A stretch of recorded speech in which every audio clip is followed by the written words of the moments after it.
United Kingdom jury.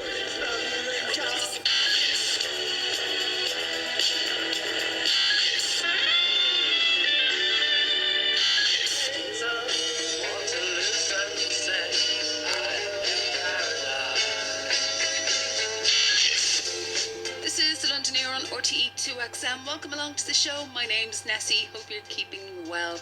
On today's show, I'm going to be catching up with Keeley, the singer from the band of the same name. They've got a new single out. It's called Last Words. We're going to chat about that. We're going to chat about what it's like also being a concept artist or a concept band. More about that later on in the show. Now, a lady that I have been meaning to chat to on the show for a little while, someone I know for a long, long time, and I'm delighted now that they're releasing music under their own name, is Keeley Moss. Keeley, thank you so much for joining me here on the Londoner today. Great, finally great to chat to you here. Thank you so much, Nessy. Thanks for having me. So this is the first music that you've released under your own name. But Keeley is you, but you also have a band, Keeley. So That's right. the expression is yours. So are these guys your little minions? Go on, you can spill the beans. Well, I'm very fortunate to have three wonderful bandmates who kind of joined with me in creating our sound as a band. And it's something that, I had been working on this record on the first Keeley album prior to the band forming. And since the band is formed, the songs that are on the record have kind of taken on a life of their own, as each of my bandmates have kind of sort of introduced, their own elements, and we've kind of been creating our sound in rehearsals over this fateful year that is 2020. Well, talking about 2020, I think it's like, for any artist, I know a lot of people have been using art as an escapism. They've been using the time to get ideas down that they wanted to. In itself, to be able to get new music out there is one of the bright points of this, of everything that we're going through. That you can still get music out and you can still release new music and people can still experience new music, thanks to all the technology and internet stuff and everything that we have right now. Absolutely, yeah. It's something that I was very reluctant, and I'm very relieved that it is the case, but I was very reluctant to actually take the step of releasing anything at all, because I was under the impression that the absence of being able to play live would be a really significant hindrance in terms of being able to have a successful release of something. And having waited so long to release anything new since my last band session was ended, I wanted whatever that I would release first to have the best possible environment and the best circumstances possible around this release in order to facilitate it, kind of reaching people and hopefully kind of having an impact. So I actually completed work on the video for Last Words back in March, and I've had the single there. I was holding it back, waiting until we came out of lockdown in order to be able to release it, but we never quite came out of lockdown and we're back in lockdown again. So eventually I just thought it was actually Bandcamp, we're having one of their wave fees Fridays. Yeah, they're fantastic. I have to say, thanks to them, I have spent any money that I would have saved, I've spent on Bandcamp. So yeah, fair play to Bandcamp.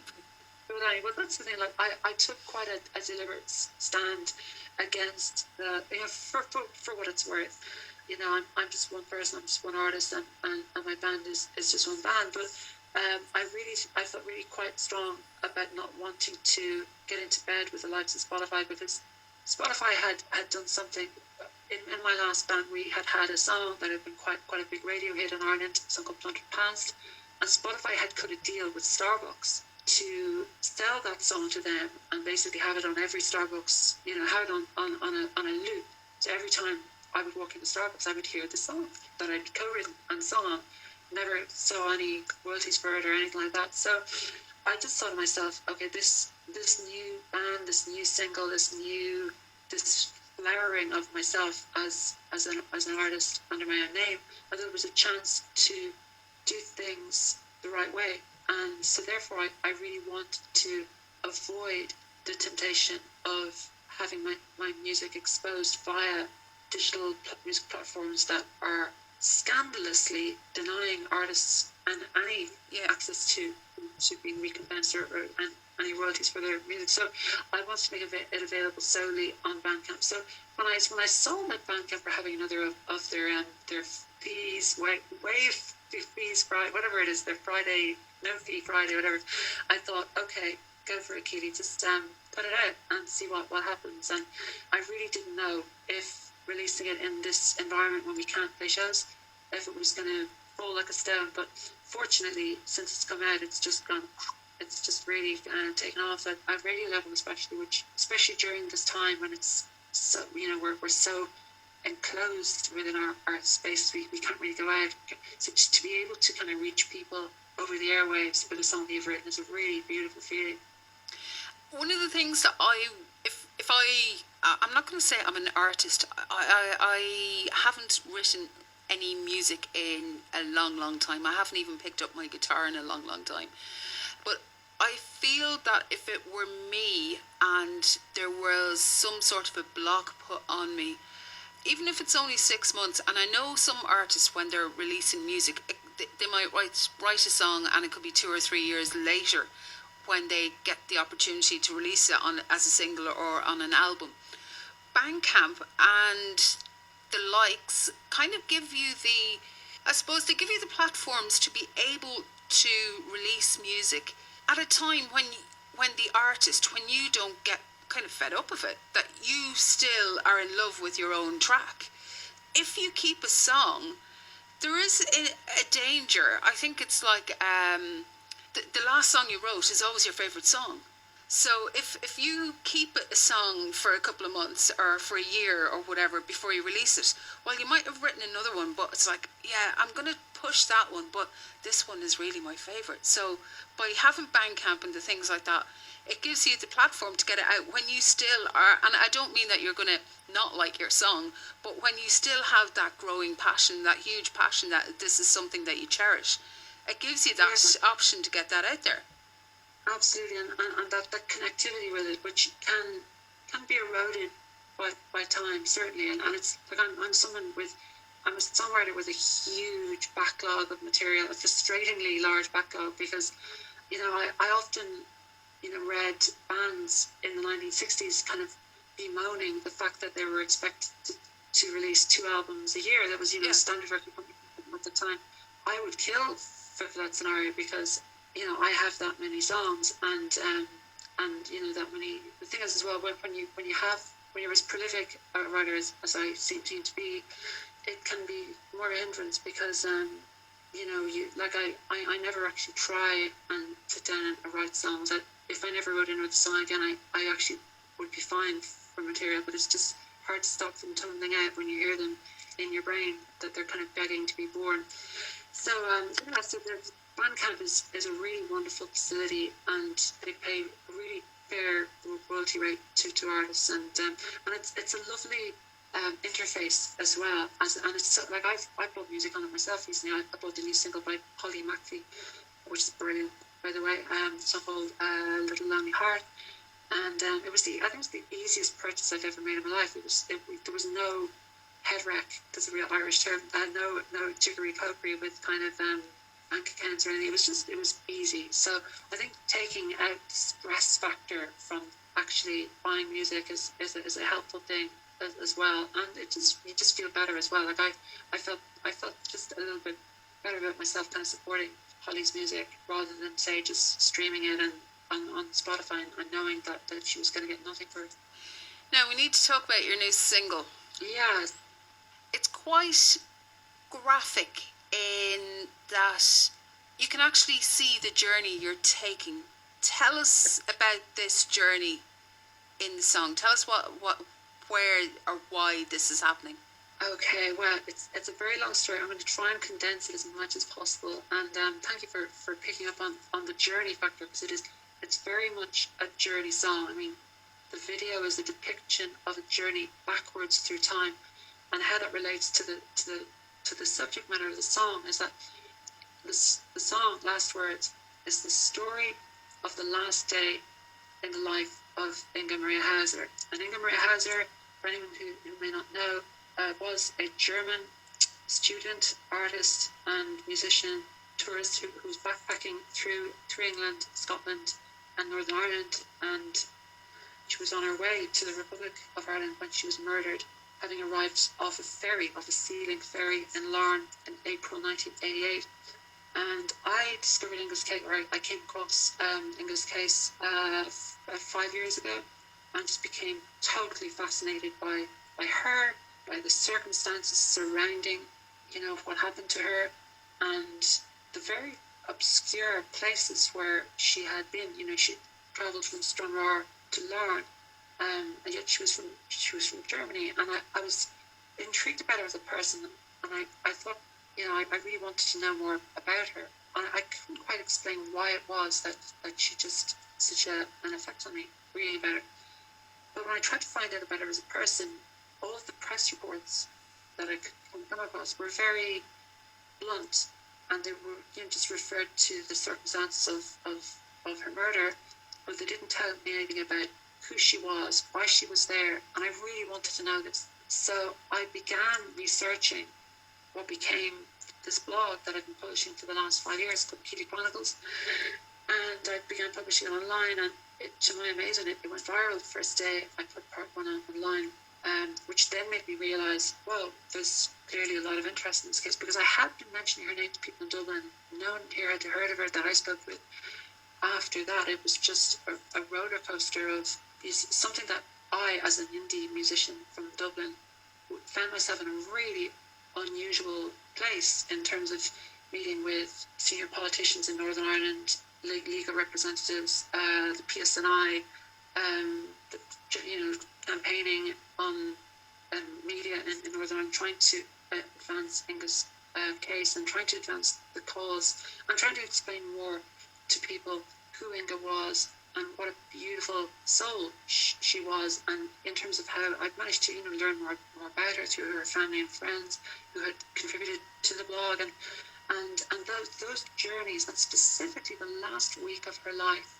She was 18 years of age. She was travelling on her own for the very first time through England and Scotland, and I found it so poignant and so evocative, the thought, and really heartwarming thought of this person so excited and full of youth and vibrancy and the thrill of discovery, making her way through these towns and cities, unwittingly on her way to her death within days. And the fact that she had arrived in Northern Ireland with such hopes for the remainder of her trip, and yet she wouldn't even get to spend one night alive on the island of Ireland. So there's so many things there that I just felt fascinated about, and I ever since then I haven't written about anything else or anyone else. I feel I can only write about this person. She's the only subject or the only person that I feel that I want to sing about, and it's the reason why I make music, why I sing, is just to try and chronicle her story and to try and describe, not only with words but also with music, how it felt for her, what she saw, where she was, those places in 1988. I'm just obsessed with it. So Last Words is essentially, it's a 3-minute condensed combination of all of the places and things that she did on that last day of her life, and it's very much a narrative story. It's part of a wider story in terms of the album, which is a concept album all about her life, which is to follow. Am I right in saying that, if I remember correctly, I think I saw you on social media? It's probably a year ago at this stage. Did you do retrace her steps of that journey at one stage? Yes, yeah. The reason for that was because I was working on the blog and also writing a book about Inga's life and about the case, and the investigation into Inga's murder is a book in itself. It is a very long-winding, fascinating, frustrating, complex investigation that has encompassed so many different aspects and so many. It's seen so many advances in forensic science and blunders from the police. It's seen the so many elements coming into play. For example, it's the largest DNA screening in UK history that has actually occurred, where Inga's case is concerned. Through writing the blog and researching all of the story and building this album of songs while I was kind of going through this, I just wanted to gain as much of an understanding of what it was like for her traveling on that route, because she arrived in the UK. She had left Germany after her native Munich on the 29th of March 1988. She arrived in the UK on the 31st of March, and she spent the next 7 days traveling through England and Scotland. So she visited, I think it was 32 towns and cities, some of which were just brief stop-off points. But I was determined to try and retrace her steps and to do it as accurately as possible, as faithfully, to maintain the integrity of her original route. Because I wanted to see with my own eyes and ears how far she travelled, what it involved. Because it's one thing to describe it, but it's another thing to actually live it. It was a very emotional, very profound experience over a course of 4 or 5 days. And I covered it. It took me 13 months to actually cover it, believe it or not, even though it was a relatively short time period. But in the blog, I devoted a different installment to a different part of the journey. So it just took that long to actually, go into all of it. That's another, I think it's helped me as a songwriter gain more of an understanding into that last week of Inga's life, and to be able to put myself in those places that I can try and, because Inga's not here, I would give anything to bring her back. And all I can do in her absence is to try and tell her story as well as I can, trying to tell it from her perspective, which is impossible because she's not here, but as much as I can do, try and learn as much as I can about her, and hopefully it will be as accurate as possible. And also as a sort of a musical memorial to someone who I never got to meet, but who I feel a real soulful kinship with. I don't quite know why, but it is there, yeah. I think it's time that we actually heard the track. This is the London Ear. My name's Nessy. My guest today is Keeley, and this is her brand new single. It's called Last Words.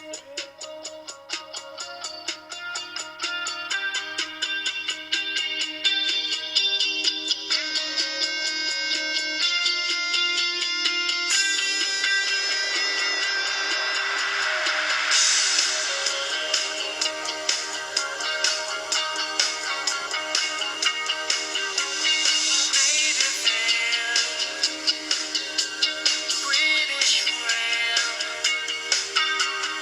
is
last words, it comes from today's guest on the London Ear, Keeley. And Keeley is described, the band is described as a blissful buffet of psychedelic rock and shoegaze. That's pretty much spot on. Oh, thank you. Yeah, it's I think these times that we're living through are very stressful and very uncertain, and we've got, obviously, coronavirus has wreaked havoc with all of our lives this year, and this is where I think what we're trying to do musically is actually really valid, because the reason why I make music, apart from trying to kind of connect with Inga and telling a story, it's just to lose myself in sound. And when I'm in that space, I don't have any of the hideous, stressful complexities of everyday life are just gone. And I'm just in that space. And it's why rehearsing and recording, and particularly playing live, is the best way to get to that place where I'm just swimming in our sound. We have a very kind of a blissful sound, especially live. So I think it's actually something that can really, I think people will kind of really pick up on, especially when we're able to play live again, when people can actually come and see us, because it's a very immersive experience, seeing Keeley live as a band. We have a very, very atmospheric, floaty, kind of blissful sound that you just get lost in. And I want to create this effect for other people and for myself with music and lights, where it's almost just like this an otherworldly experience. And it kind of ties in with Inga, because I always feel Inga is like a doorway to another world. It's like she's in 1988. She's in that week, that last week of her life, before the horror, before her murder. It's like this, kind of really special space. So I'm just trying to kind of tap into that and trying to kind of pay homage to it. And it's at the heart of all of our art as a band. Now, you've been writing music for a long, long time. When you go to write about Inga, it's kind of you stepping out of yourself and, looking. Does that mean there's a different approach to your songwriting, rather than when you're focusing on someone else rather than on yourself? That's a good question. It's so weird, because I have never heard of anyone else doing what I've been doing, in terms of devoting my songwriting solely to the life and death of a murder victim. It's the first time it's been done in music, as far as I know. So it is unusual from that perspective. And then also, I just haven't felt any interest in ever since I came across Inga's case, I haven't had any interest in writing about myself. I don't know why. I've probably had the most interesting period of my life has been this last 5 years, but I just haven't felt any. It just doesn't interest. The thought of writing about myself, to me, just doesn't interest me. I don't know why it doesn't. It just doesn't. So I find it very easy. I mean, in some ways, it can be tricky writing about Inga, because when you write over and over about one person, even though all the songs are different, there's only a limited amount that I can know about Inga. Because the thing about it is, no matter how much I know about Inga, there's a part of Inga that will always be unknowable, because she's not here, and she left the world and was taken out of the world by her killers at such an early stage in her life. So it's frustrating in that I feel like I'm searching for an uncrackable code in some respects, that only she can solve, but I can't speak with her. So it's weird. It's kind of like I'm working in the process of these songs, and Last Words being a particular example. I'm kind of working out this, whatever is going on, whatever's been going on with her case and me, and this whole strange saga over the last 5 years. It's a sort of a strange form of therapy of some sort, but I don't know why. I don't know why I can't stop writing about this one person, this one case, and from 1988. It's really, it's hard to fathom. So when you have, I can't even remember now at this stage if we've mentioned this on air or if it was before that we came on air, but you actually have an album ready to go of work. Yes. So this album, it's probably going to, if I'm right, it's going to focus on different parts of that journey that we've been talking about and Inga's life. Obviously, just with one album, is that going to be the end of Keeley, or is that going to be just the end of this chapter? The music that you're writing now and that you've recorded for this, the music after that, is that still going to be Inga related, shall we say? Yes, because the thing is, I've actually written, like, the first Keeley album has been recorded and mixed, and obviously Last Words is the first single from it. But the second Keeley album, I've finished writing, and all of the songs are about Inga as well. So this is really interesting that, like, one artist can, it's, I mean, you described it as a concept album, so that's basically two concept albums. So does that mean you're a concept artist? Yes, exactly that. One of the things I was actually planning to say was us, Keeley, as a band, we booked our first headline show at the Wild Duck. It was set to take place. We sold it out in the space of 3 days, and we're looking forward to it. And of course, then the new lockdown restrictions were reimposed, and the show has been pulled. But I was planning on saying on stage that people have obviously heard of the term the concept album, but we're actually a concept band. So that's exactly it. You've just described it there, yeah. A concept artist, that is it. I don't foresee any time where I'm not writing about Inga. Certainly this album and the next album will both be about her, and every song kind of approaches the case and approaches Inga from a different perspective, because the case is and Inga, it's so multifaceted. On the one hand, it looks fairly straightforward. The girl gets on a ferry and she gets off and she is murdered. It seems straightforward, but it's really complicated. If you look at, for example, the Keeley Chronicles, which is now to 35 parts, I think it's 100,000 words long altogether. The book that I'm working on about Inga and about the case is a completely separate work, and that's 100,000 words long as well. So, this is like a world within a world, essentially. There are so many aspects to consider where Inga's case is concerned and where Inga as a person is concerned, because, for example, on the album to come, although I don't want to give away too much about it at this stage, because obviously it's kind of, I'm focusing on the first single, Last Words, but there's a song on there. One of Inga's childhood friends actually told me about it, shared some memories with me of the times that he used to spend with her at their youth club in Munich. So I wrote a song from his perspective of dancing with her at this youth club, and him looking back at her and his youth and what that means to him. And I've written a song about Inga's mum, and for example, on the night when Inga would have turned 21 years of age, her mum and dad invited all of her friends to their house to celebrate her birthday in her absence, which I found incredibly moving. So I've written a song about that.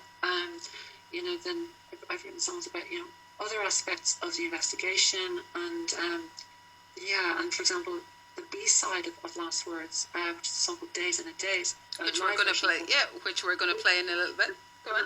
And particularly, I'm really impressed by you being willing to play Days and Days, because it's almost 8 minutes long. It's a real epic. So I'm full of admiration for your kind of courageous dispensing with the strict structured radio. Like, this is the Londoner. I might have some sort of a format or whatever, but like, we're alternative radio here on 2XM. We're supposed to be, the alternative and push the boundaries and stuff like that. That's what RTE Digital is all about. And if we can't do it here, where can we do it? Exactly, and that's what makes your show and a number of shows in Ireland really exciting from a listener's point of view. Because I remember hearing, there was nighttime radio in Dublin. You'd get things like Echoes by Pink Floyd, 23 minutes long. That kind of John Peel ethos which your show has, and it's so important that it remains the case, and that indie, alternative, left field artists are able to reach like-minded people, because there are a lot of people out there who who find, the whole homogenized bland daytime radio vibe quite limiting and quite dull. And so that's a great thing about, say 8 Radio and BBC Six and 2XM, that there is this willingness to expand the boundaries and to incorporate so many other sounds and styles and sizes of song. Yeah. It's been an absolute joy speaking to you. Thank you so much. Likewise. It's been a long time since we actually caught up. I think it was the last time we spoke, I was just after moving to London. So I'm delighted to have you on the show. And if people want to find out about you, find out about the band and what you're up to, I guess, where's the best place to go? I suppose it's Bandcamp, really, isn't it? Yeah, Bandcamp would be probably the first port of call. That's where the single is up there, both the A side and the B side are up there. Also, our Facebook page, it's Keeley Music. We're Keeley Music on Instagram, Keeley Music on Facebook, Keeley the band on Twitter. So we're on pretty much all the social media platforms. But I think, and obviously then videos on YouTube, Keeley Music, I think on YouTube as well. But I think the Bandcamp is certainly where we're kind of building our little kind of haven, our heavenly haven, so to speak. And thank you so much for having me. It's been an absolute pleasure. Do you want to introduce your song? Go on, you do it. Okay, thank you. Well, this song is entitled Last. No, it isn't Last Words. This is the B-side to Last Words. This is entitled Days and a Days. There's a very specific reason why this song was chosen as the B-side of Last Words, because it's a continuation of the theme of Last Words, and that it's about events that occurred on the last day of Inga's life, and in the last days of Inga's life, where she was so alive and really vibrant, and so I suppose just that it was springtime literally in the UK, and she was just setting out on what she thought was this adventure of a lifetime, and it ended up being the only adventure she would ever have like that. So it is, it's a song called Days in a Days, and it's very blissful, epic. Keeley, thanks so much for coming on the show. Thank you, Nessy.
That is the B-side to Keeley's current single. It's called Days in a Daze. That's the live version.